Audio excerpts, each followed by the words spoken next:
అందరికీ నమస్కారం। ఈరోజు విశాఖపట్నం వైఎస్ఆర్ కాంగ్రెస్ పార్టీ ఆధ్వర్యంలో పార్టీ ముఖ్య నాయకులు, కార్యకర్తలు, కుటుంబ సభ్యులు అందరి సమక్షంలో మహానేత వైఎస్ఆర్ గారి 75వ జయంతి వేడుకలు చాలా ఘనంగా నిర్వర్తించడం జరిగింది।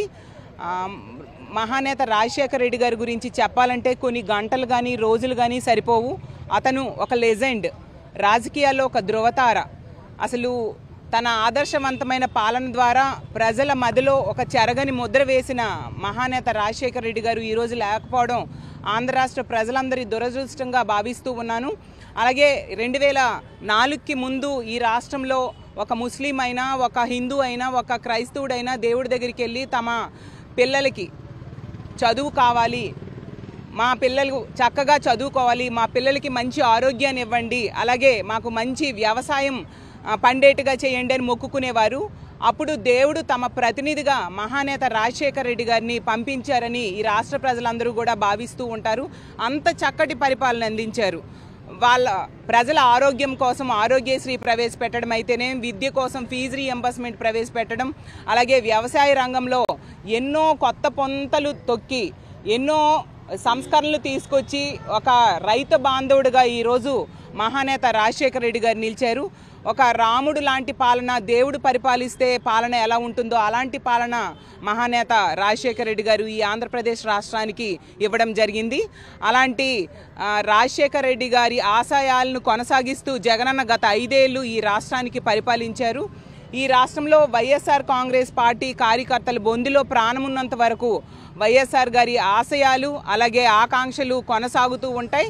ఖచ్చితంగా రానున్న రోజుల్లో మళ్ళీ జగనన్న ముఖ్యమంత్రి అయ్యి వైఎస్ఆర్ గారి పాలనని కొనసాగిస్తారని తెలియజేసుకుంటూ మరొకసారి మహానేత రాజశేఖర రెడ్డి గారికి ఘన నివాళులర్పిస్తూ సెలవు తీసుకుంటాం। ఈరోజు స్వర్గీయ రాజశేఖర రెడ్డి గారి జయంతి సందర్భంగా విశాఖపట్నం జిల్లా మహిళలందరి తరపున, అలాగే రాజ్యసభ సభ్యులు సుబ్బారెడ్డి గారు, అలాగే మరొక రాజ్యసభ సభ్యులు గొల్ల బాబురావు గారు, మాజీ మంత్రివర్యులు అమర్ గారు, అలాగే ఎమ్మెల్సీ వరద కళ్యాణి గారు, మేయర్ గారు ప్రతి ఒక్కరూ వచ్చి ఇక్కడ ఘన నివాళులు అర్పించడం జరిగింది। ఆనాడు రాజశేఖర రెడ్డి గారు ప్రవేశపెట్టిన ఆరోగ్యశ్రీ కానీ, ఫీజు రీఎంబర్స్మెంట్ కానీ ప్రతి ఒక్క పథకం ప్రజల్లో ఎంతో చైతన్యవంతం తీసుకొచ్చాయి।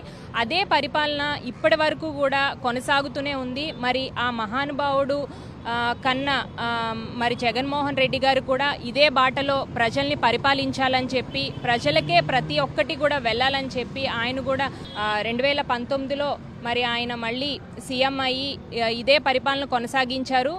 ప్రతి ఒక్కరూ కూడా బాగుండాలి, ప్రజలు బాగుండాలి అని చెప్పి ఎప్పుడూ కూడా రాజశేఖర రెడ్డి గారు ఆయన ఆలోచన విధానం ఎంతో బాగుండేది। ఈరోజు కూడా ఆరోగ్యశ్రీ ద్వారా అనేక మంది మరి ఆరోగ్యం ఈ రాష్ట్ర ప్రజలందరూ కూడా ఆరోగ్యంగా ఉన్నారని మేము నమ్ముతున్నాం। అటువంటి మహానేతకు మేము ఘన నివాళులు అర్పించుకుంటూ ఈరోజు ఘనంగా రాజశేఖర రెడ్డి గారి జయంతి వేడుకలు విశాఖపట్నం జిల్లాలో జరుపుకున్నామని తెలియజేసుకుంటున్నాం।